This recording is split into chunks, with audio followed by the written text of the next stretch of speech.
Ang pulong sa Dios buhi ug nagalihok nga gamhanan. Labi pang mahait kaysa espada nga luway sulab ug modulot ngadto sa gitagbuan sa kalagong espiritu, sa mga lutahan ug sa mga kauyukan, ug mutugkad sa mga hunahuna ug katuyuan sa kasing-kasing.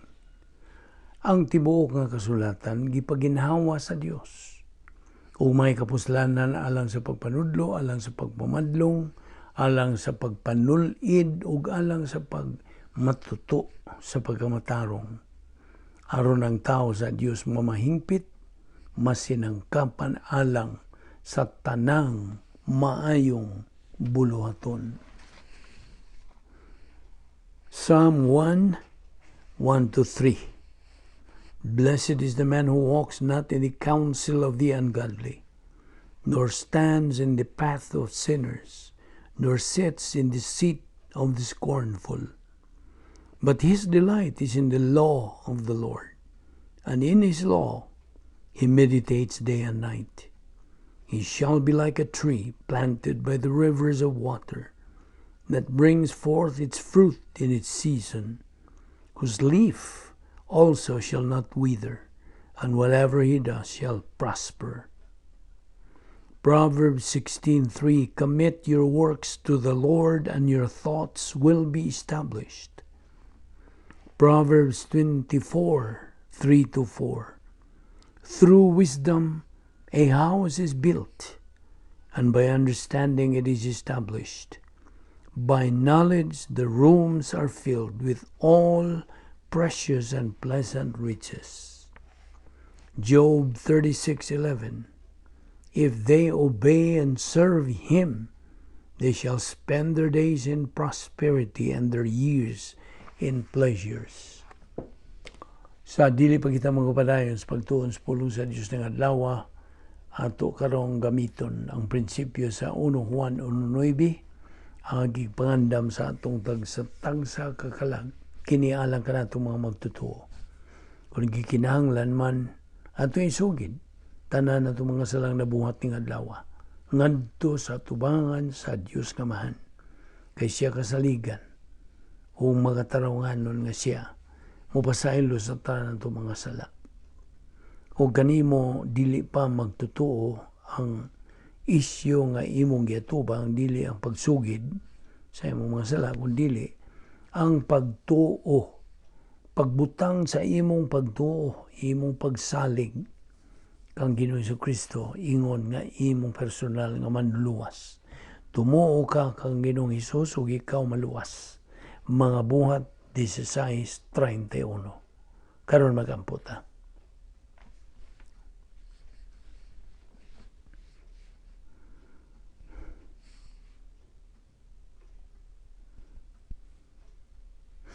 Amahan na mong langit nun, salamat ni ining lain na sa mga adlaw nga imong gipadangat sa among kinabuhi. Salamat sa imong grasya, kaluoy, gugma, nga nagalihok sa among kinabuhi. Bisan dili kami takos, ikaw matinumanon gyud sa imong mga saan. Salamat ni among pagtuon sa among pulong, pinagi sa YouTube, kining tanan among gipasalamatan, sa ngalan ni Ginoong Kristo. Amen. Mayong adlaw sa tanan. Welcome everyone, especially our subscribers, our friends, at mga igsoon diyan ni Kristo. Giabi-abi kamong tanan. Okay? Okay. Niya pa kita magadupot sa atong tulanan, the Doctrine of Apostasy. Okay. Padayon ta sa itong gibiyaan kagahapon. Okay, abrihi ang imong Biblia desi kaduhang Tesalonica, Kapitulo 2, okay? Kay diha gisgutan ang pulong apate. Apate, A-P-A-T-E. Ang buot pasabot ng apate is deception, paglingla. Now, lying to the human race. Kini ang buot pasabot. So, the gathering together unto him, kini nagisgot, it is a reference to the rapture of the church. pagsakaw sa simbahan. And ang matang magtutuo in the church age is going up by physical death or the rapture, whichever occurs first. Kuno sa muna. And there's two ways for a believer to die. Ug wa ko magpasabot og on the ground or on the air or on the water. Ang akong ipasabot, having executed, having fulfilled the will of God for his life, or napakyas ba siya sa pagtuman niya na. So, it says sa versikulo 2 that you should not be shaken in mind or be troubled either by spirit. Ang ipasabot, pinagi sa doktrina, or by word, or by letter, ingon nga, gikan kanamo. Kaya niyan itong higayuna, nagpakalat o nagsabwag man sila o mga mini nga doktrina, false doctrines, stating nga kadtong mga gipakalat nga mga false doctrines gikan kuno ni Pablo. Paul was teaching this kuno, and they were lying. Bakak kadtong tanan. They were karon pa ng panahon na they were fake news. O gani ang sud, content of it, nga suma pa nila that the day of Christ is at hand. Now, ang day of Christ dinhi is a reference to the time sa dihang si Kristo mo take over sa pagdumala, rulership dinhi sa kalibutan at the second advent, ikaduhang pagbalik. Revelation 19:11 through 21. So, ani ang tubag beginning at verse 3. Let no man deceive you by any means. Well, the first thing kinahanglan nimong masabtan about the first part sa versikulo 3, mao nga ang pulong let. Ang pulong let does not belong here. Ana kinis gitawag ta og aorist, active, subjunctive, third person, singular. Mao kini ang gitawag og prohibitive imperative. Sa higayon nga ang sinultihang Greek language mo gamit og pagdili kon prohibition. Dili kini siya mo gamit sa giingon og aorist imperative. Mo gamit kini sila present imperative. Now, this happens to be ana sa aorist active subjunctive, third person, singular, gikan sa verb nga ex apatao. Ex apatao. This is a beautiful word. Kaya kini nagpasabot to deceive. Ex, out from.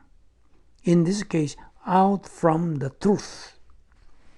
To lead somebody away from the truth of the word, mo nagingon og distraction.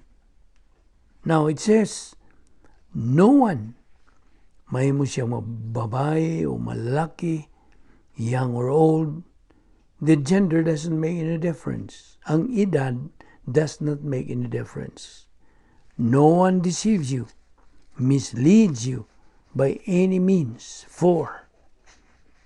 And then, the next, 5 ka mga pulong gisuwat nga italics nga gidugang sa mga translator sa in English aron sa pagtabang sa pagsabot sa mga English reader.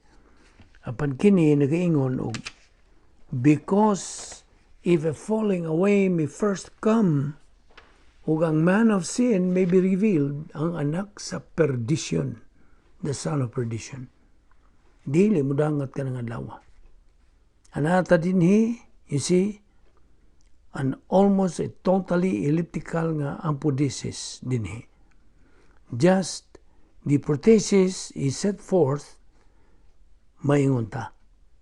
Mao hinungdan nga ang mga pulong sa italics gidugang dinhi aron sa pagpaklaro sa apodesis dining mao nga conditional clause. Apan ang pulong accept dinhi, it begins as third-class condition. O doon na tayo duha ka mga verbs din ang conditional particle ian, ian, n, o ang negative nga maingon ta nga naganegate sa verb dinhi mao ang may nga gigamit uban sa subjunctive mood. Adunay duha ka verbs dinhi. Ang una, the first one is the aorist active subjunctive third person singular gikan sa verb nga erkomai kini na kanayon og if kon a falling away first may not come. Now, the falling away, here is the feminine negative singular o tanawa ang noun nga niya dinhi, apostasia. The origin, sinugdanan sa pulong apostasy. Mao na, apostasia. O kung imong hinumduman, ang kahulugan nining maong pulong. Stasia is a noun nga nagkahulugan og to stand, pagbarog. Apo, nagkahulugan kinig away from. It is the origin ni ining maong pulong nga verb aphistemi. Kung busa itong nakita, ang pulong aphistemi producing apostasia is the origin ni ining pulunga. The noun nga nagagikan sa verb o it is a reference dinhi ngadto sa worldwide apostasy nga nagalakip sa negatibong kabubuton niya itong mga dili magtutuo toward sa God consciousness. Ikaduha, ang negatibong kabubuton sa dili magtutuo ngadto sa maayong balita sa kaluwasan. Ug ang ikatulo, ang negative volition of some believers ngadto sa pulong sa Dios. They are standing away from the Word of God. Manibot pasabot gyud sa apostasy. Though, ang context din sa 2 Thessalonians chapter 2, naghisgot o it's dealing primarily with the apostasies mga di magtutuo, ang ilang negatibong pagtagad o pagtubag, their negative response, ang ilang kagahi o katiga sa ilang mga kasing-kasing ato sa pagkaamgo nga naay Diyos, God consciousness. Busa, ang ilang pagka-negatibo ngadto sa maayong balita sa kaluwasan. So, kung nagpasabot og a standing away from or apostasy, and it's not a reference to pagsakgaw sa simbahan. No. It is a reference to worldwide apostasy toward God consciousness and toward the gospel. Kining mga butanga o hitabua will precede muna kini sa di pa mobalik sa Ginoo sa Kristo dinis kalibutan. If a falling away, a standing away may come first muna sa pagkitabo o compounding this prothesis, the man of sin may be revealed. Ang tao sa sala mahimo nga ikapadayag. Aorist, passive, subjunctive, third person singular. Ani ang ikaduhang verb dinhi. Well, ang unang verb mao ang erkomai. The apostasy may come. Erkomai. Apostasia mao ang subject sa maong verb. Ani ang ikaduhang verb? Apokalupto. Now, ang noun, pangalan, nga that is derived from apokalupto is apokalupsis o ang pulong apocalypse nga anglicized, ang title sa libros pinadayag, the book of Revelation. The revelation of Jesus Christ, Revelation 1:1. That is apokalupsis nga nagagikan, it's derived gikan ining verb nga apokalupto. Ang kalupto tuod mismo nagkahulugan o to conceal something. Sa Binisaya pa, pagtago o pagtabon ug sa kabutang. Apo kini nagkahulugan og away from, ang pagpahilayo gikan sa. So it means, ang opposite, it means not to conceal, kundili ang pagkuha sa tabon, to uncover, to unconceal, or to reveal ang pagpadayag. Ang giingon nga man of sin, this is a reference to the Antichrist. The man of sin may be unveiled or be real. Sabi ni siya, ipadayag ang iyang pagkatinuod nga siya. Ana ka na juris tense in a point of time. Ipadayag na kini siya is going to be revealed human gayod sa pagsakgaw sa simbahan. Atong makita ang nagasunod-sunod nga mga pangitabo, the sequence of events nga may kalabutan nini karong taon-taon. Now, kini nga itong giingon og son of perdition o son of destruction. Mao kini ang mga pangalan sa title of the Antichrist. Kini is a reference to the Antichrist ug atong mamatikdan nga duha ka ngalan ang gida niini niya, the man of sin ug ang the son of perdition. Ang perdition nagkahulugag destruction, ang pagkaguba. Gitawag kini siya the son of destruction. Gumikan sa negatibo niyang pagtagad, negative volition ngadto kang Kristo. Ug siya gitawag og the man of sin, sanglit mupatuo siya, he will claim to be God. Mupatuo siya nga siya kuno ang Dios. There is no greater sin, one na gyud mas labawng pang sala than for man to attempt sa pag-isa siyang kaugalingon to exalt himself in the stand in the place of God. Kining maong Antichrist is going to be the very embodiment of the quintessence of evil. Ingnon tag, mao ni siya'y kinahingpitan sa pagkadautan. Sakto ba lang binisaya? The quintessence of evil. Siya'y kinahingpitan sa pagkadautan. That is why he is known, pinagi ning duha niya ka mga titulo o pangan. Ingon man, ilado kinigingan uban pang mga pangan. So gitawag kini siya the man of sin o the son of destruction. Ug sa panahon sa tribulation o panahon sa kasakitan, mupatuo siya nga siya maong Diyos. Ug mulingkod niya siya sa templo sa Dios, agi og padayag ug pagpatuo nga kini siya maong Diyos. He's going to claim to be God. God, small letter G. Mubalhin siya gikan sa iyang posisyon sa pagkakaroon din sa kalibutan. Mo-claim siya karong panahon to be the vicar of Christ. That is, siya kuno ang direkta nga tinugyanan, the direct representative of Christ on the face of the earth. Ang atong gisgutan din maong Papa over there sa siyudad sa Vaticano. The 109 acres over there, just north of Tiber River, diya sa Roma. Ana sa amihanang bahin sa Roma, diya sa Italian Peninsula.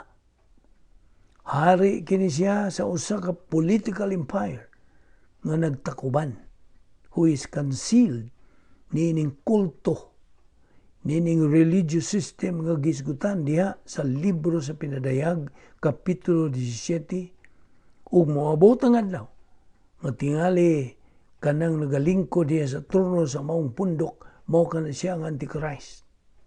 Wa ta kay bao. Wa man tay way of knowing ug mao bagyud kana siya gitumbok nga gidulahan sa mga Kristiyanon. Pero I don't think mao gyud na siya ang ilang gitumbok.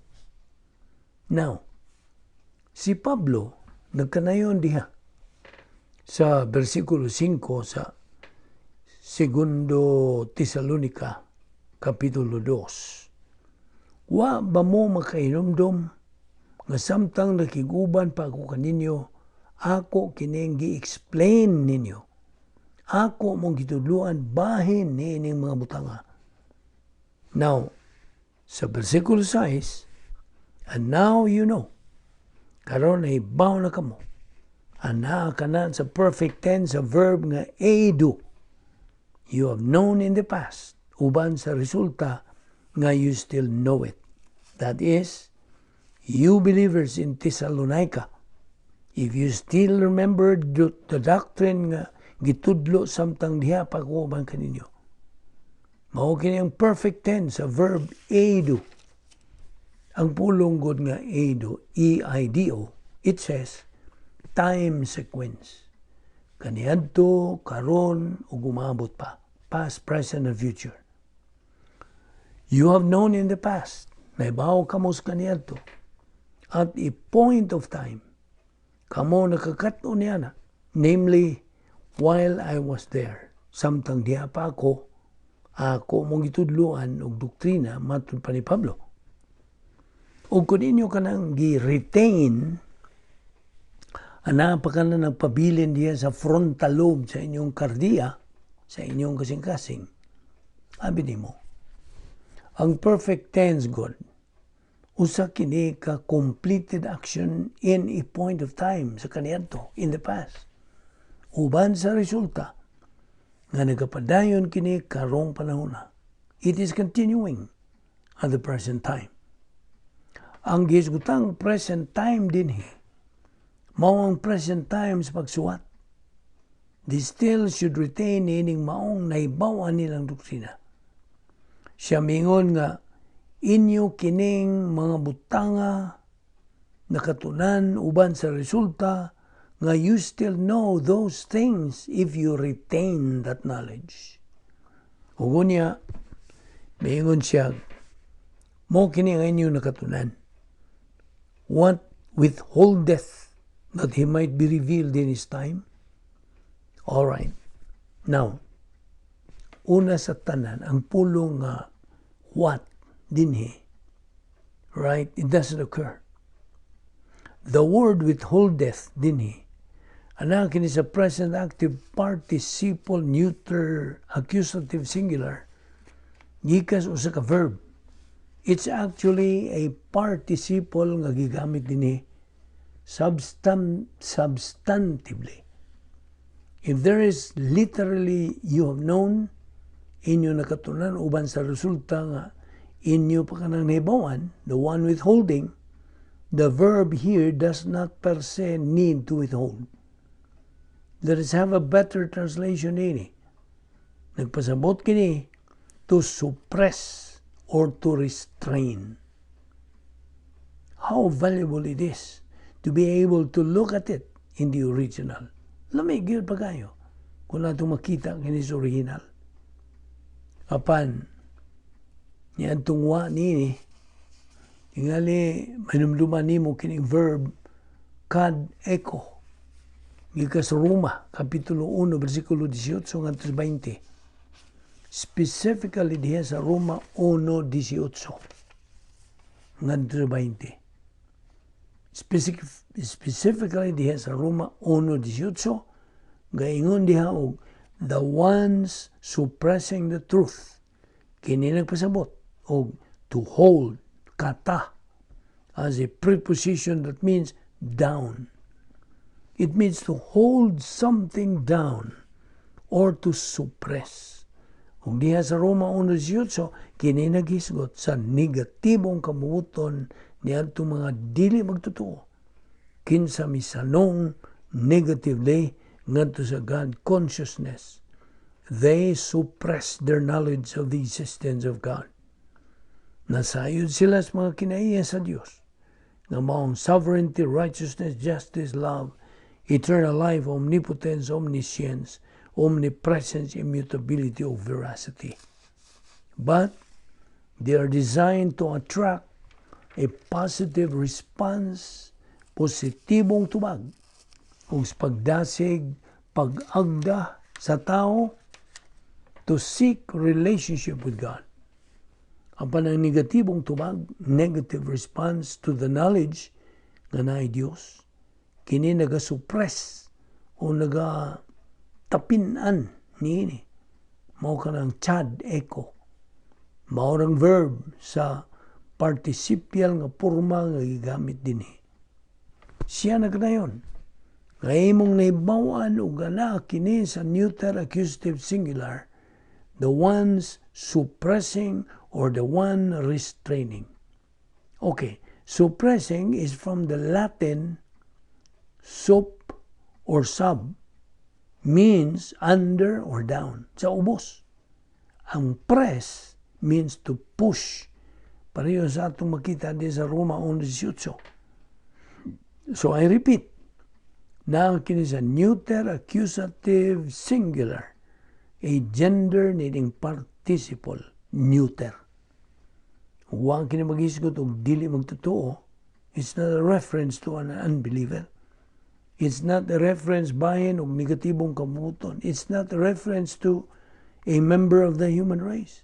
Naghisgot kini bahin sa Dios Espiritu Santo. Na ito niya padayon ugma dinilong una kita kutob ayaw sipyat sa pagsunod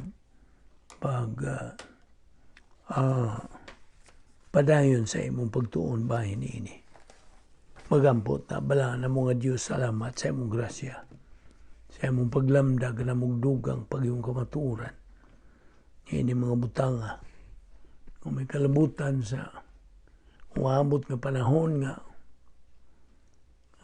pagsaggaw sa simbahan o sa di pa gini mahitabo, dunay dako gayon nga pagbiya sa mga bagang doon sa katawan, pagbiya sa kamaturan. Busa mo kinigitunan, pinagis pag lamdag na mo sa balang Espiritu Santo nga mao lamang ang bugtong magtutudlo sa kamaturan. Salamat ni among Bible study through the YouTube. Kayong tanan among ipasalamatan sa ngalan ni Kristo Jesus. Amen.